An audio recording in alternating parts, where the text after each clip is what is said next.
ایک ایسی سلطنت جو دنیا کی نگاہوں سے چھپی ہوئی تھی۔ وہاں کے آسمان نیلے مخمل جیسے تھے، ہواؤں میں خوشبو بسی رہتی تھی اور دریا چاندی کی طرح بہتے تھے۔ اس سلطنت کا حکمران شاہ زریاب تھا، ایک ایسا بادشاہ جو جنگوں سے نہیں بلکہ علم، محبت اور انصاف سے حکومت کرتا تھا۔ وہ اپنے محل کے اندر ایک روشن کمرے میں رہتا جہاں دیواروں پر کتابیں تھیں اور درمیان میں ایک چمکتا ہوا گھڑا رکھا ہوا تھا۔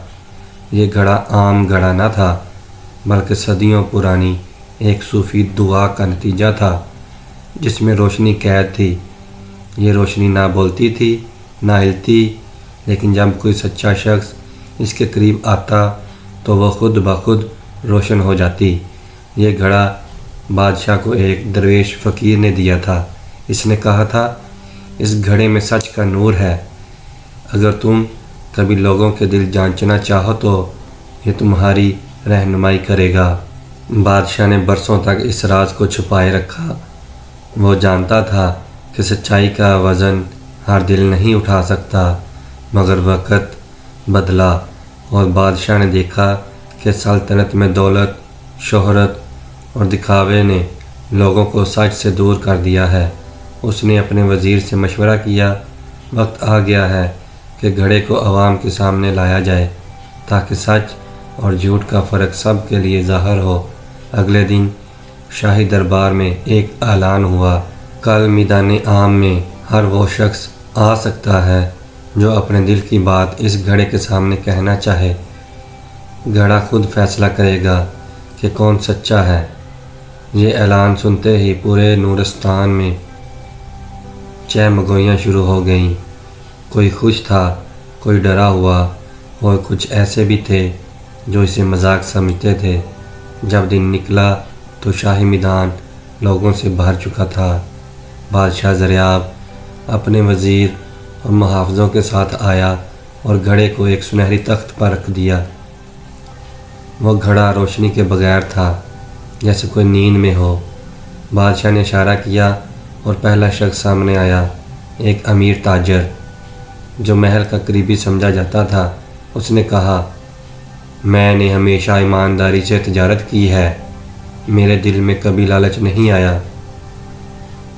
مگر گھڑا خاموش رہا، نہ روشنی نہ جنبش۔ تاجر کی پیشانی پر پسینہ آ گیا اور وہ چپ چاپ واپس چلا گیا۔ اس کے بعد ایک درویش آیا۔ اس نے کہا، میرے پاس کچھ نہیں، لیکن میں نے کبھی جھوٹ نہیں بولا۔ گھڑا آہستہ آہستہ چمکنے لگا، نورانی روشنی نے اس کے ارد گرد دائرہ سا بنا دیا اور لوگ حیرت سے دیکھتے رہ گئے۔ بادشاہ مسکرایا، اسے یقین ہو چکا تھا کہ گھڑا اب جاگ چکا ہے۔ پھر ایک چھوٹا سا لڑکا یاسین سامنے آیا۔ اس نے پرانے کپڑے پہنے تھے اور ہاتھ میں لکڑی کا بنا ہوا ننھا سا طوطا تھا۔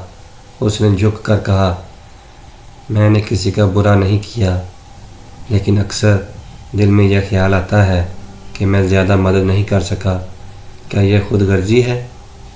اتنا کہنا تھا کہ گھڑا پوری قوت سے روشن ہو گیا۔ نیلے اور سنہری رنگ کی روشنی آسمان تک چلی گئی۔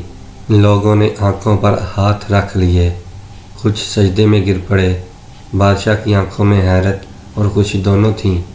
شاہ زریاب نے اس لڑکے کو گلے لگایا اور عوام کے سامنے اعلان کیا، آج سے عزت، رتبہ اور انعام سچوں کے لیے ہوگا، نہ کہ دولت والوں کے لیے۔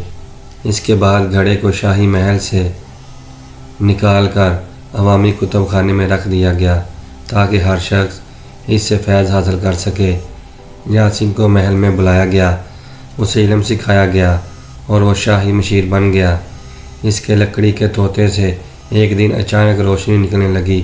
گھڑے کے پاس رکھے طوطے کی چونچ سے روشنی پھوٹتی اور ہر سچے دل میں جا کر بس جاتی۔